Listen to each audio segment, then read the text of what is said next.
1975 is the year that everything started to change at the movies. This is when the money men, when Wall Street finally began to take notice of what was going on in the fiefdom of Hollywood. A decade later, during the Reagan years, the entirety of Hollywood would undergo a shakeup that resulted in some strange bedfellows. Hell, even Coca-Cola was making movies at one point. It all started because of one movie released in 1975. That movie is, of course, Jaws, directed by Steven Spielberg with Universal Studios handling production and distribution. Jaws changed everything from how movies are made, to how they're marketed, to how they're released. But while Jaws initiated the change, 1977 Star Wars, directed by Spielberg's friend George Lucas, would make it permanent. In a few years, Spielberg and Lucas, Jaws and Star Wars, changed movie making permanently for better and for worse. And no movies come close. So what exactly happened? A complete biography of Spielberg and Lucas, while interesting for another video, isn't necessary here. But there is one thing about their lives that you need to understand because it speaks directly to the kinds of movies that both would go on to make and the kind of movies that would become popular in the 70s and 80s. We need to understand the world they grew up in and how it operated before their landmark films. A little bit of history is necessary to understand this.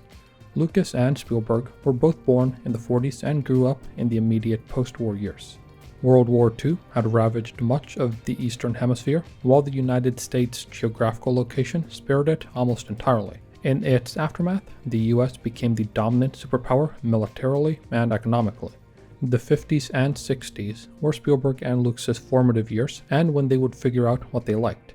Lucas, for example, has been very open about his influences, especially old serials like Flash Gordon that started in the 30s. The two grew up on the movies of the 30s, 40s, and 50s, some of which were quite saccharine. The good guy always won and got the girl, and while there were cliffhangers during the serials, you would be safe in the knowledge that there would be a happily ever after. But changes were already brewing at the time when Lucas and Spielberg were enjoying their childhoods. The Hollywood blacklist had begun to ruin lives over expression of free speech, McCarthyism was on the rise, and the United States had entered Vietnam, all in an effort to stop the spread of communism.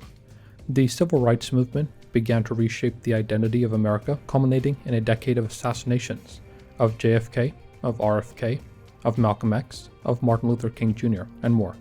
The early 1970s had Richard Nixon and Watergate, which would lead to a deterioration of trust between the people and the government.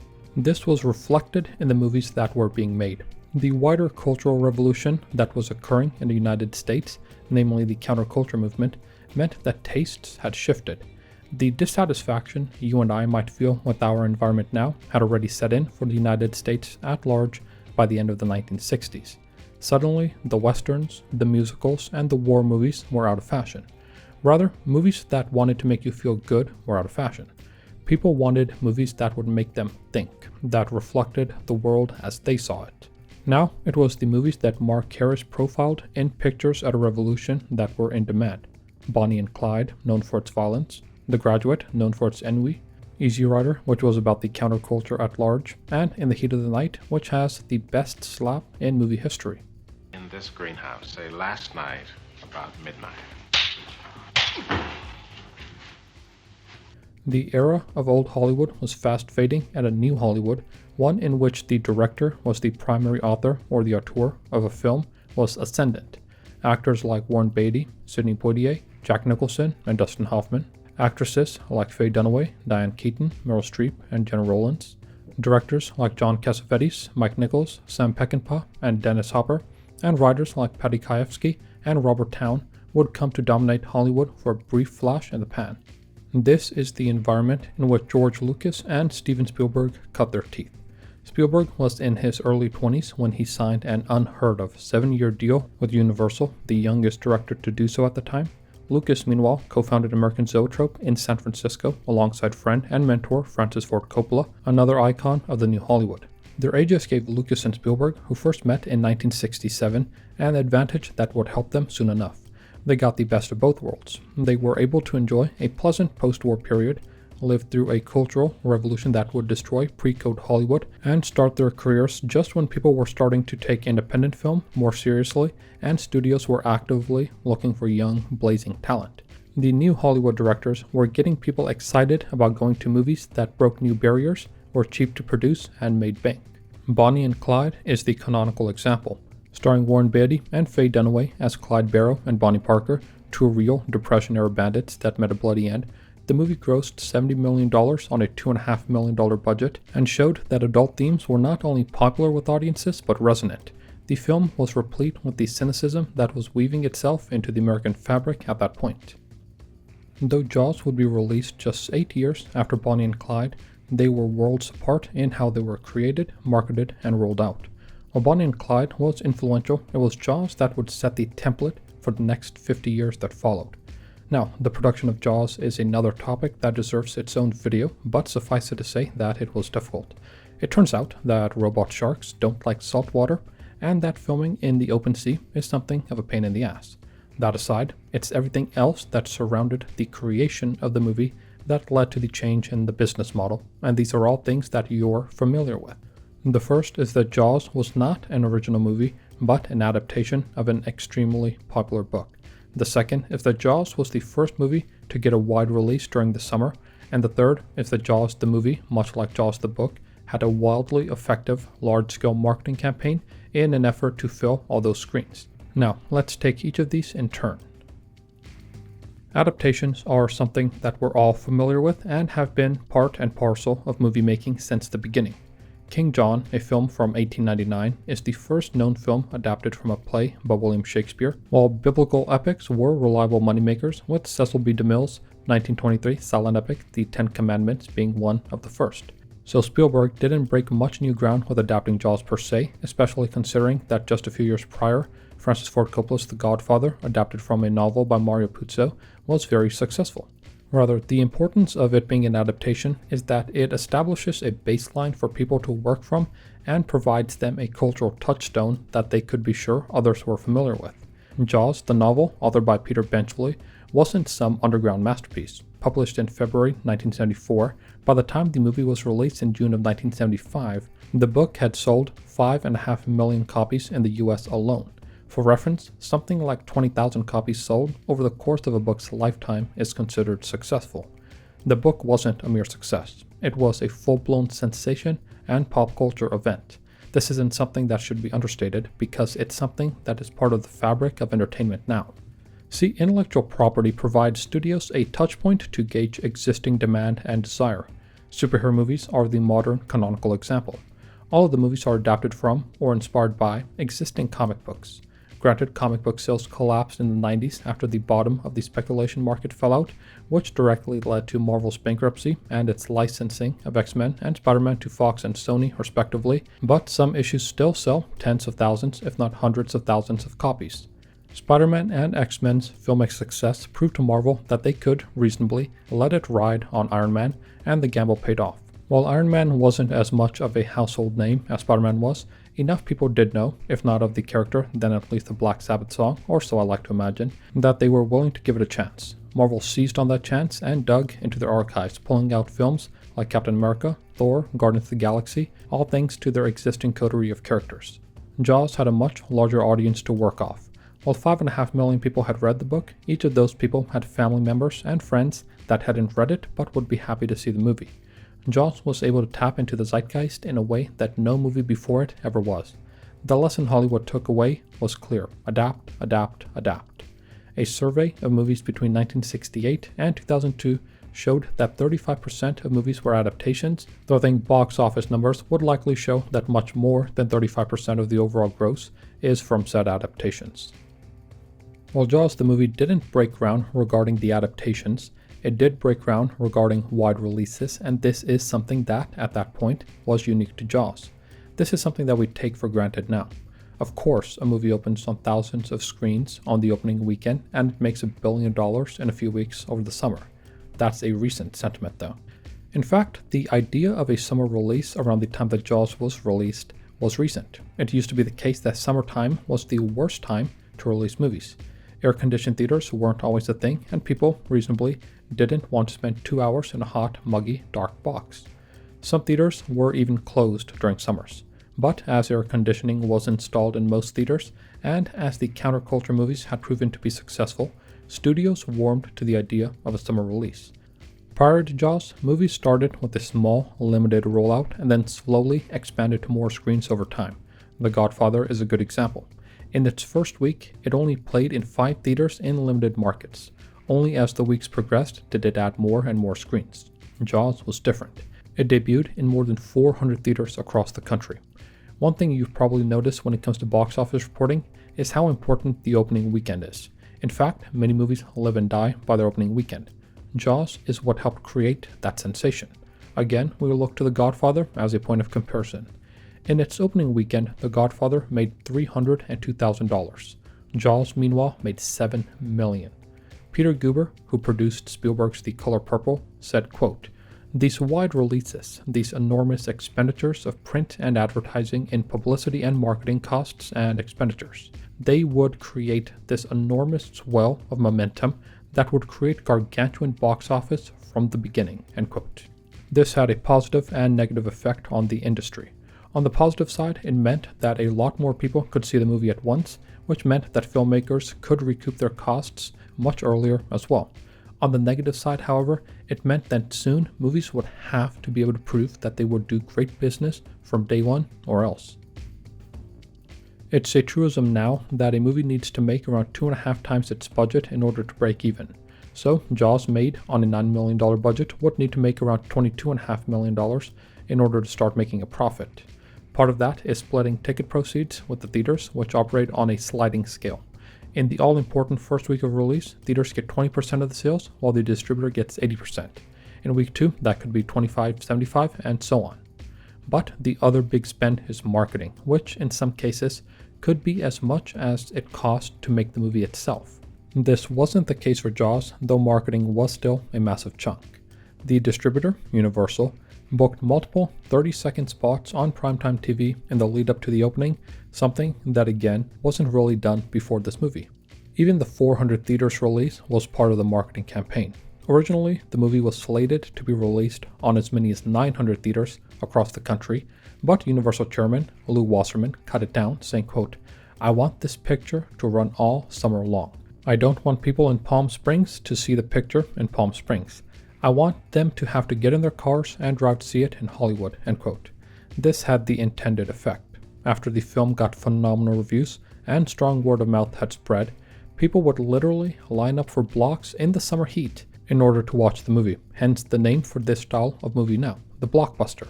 By July of 1975, it had expanded to around 700 theaters, and by August was playing in well over 900. A movie about the danger of waters and sharks, coupled with the summer release, the media blitz, and what was, in the end, a phenomenal movie, drove people to theaters en masse.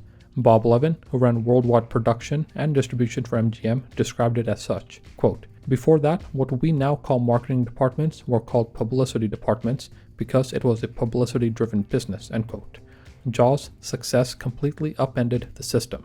The reason that you see trailers and spots on TV, in print, and on billboards now is because Jaws did it first and did it so well. These 3 aspects, the adaptation aspect, the wide release, and the intensive marketing campaign, all underscored by what is, at its core, a phenomenal movie, all came together to create a juggernaut that obliterated records and would be the highest grossing movie ever for a whopping 2 years.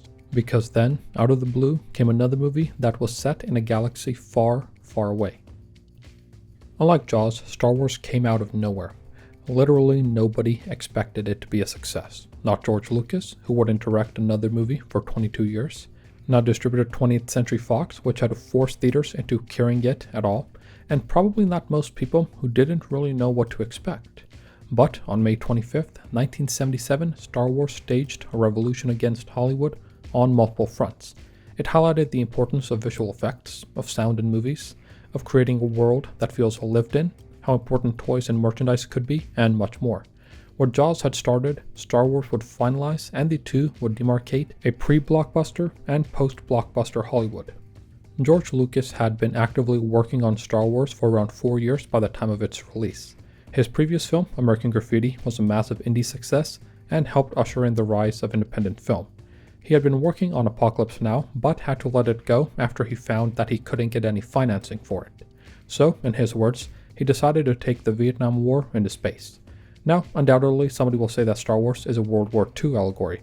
I'm just saying what Lucas himself said. History doesn't repeat, but it does rhyme, so it's totally possible for Star Wars' influence to be a multitude instead of just one, and it is, taking influence from Flash Gordon, Buck Rogers, Joseph Campbell's idea of the monomyth, dogfights during World War II, Akira Kurosawa's Hidden Fortress and Seven Samurai, and more. It's a true pastiche that attains originality by combining separate ideas into a cohesive whole. The making of Star Wars deserves its own video, so I'll suffice it to say that, like Jaws, it was hell to make and nearly broke George Lucas, who would only reluctantly return to writing and directing in the future. All of that for a movie that everyone thought would fail.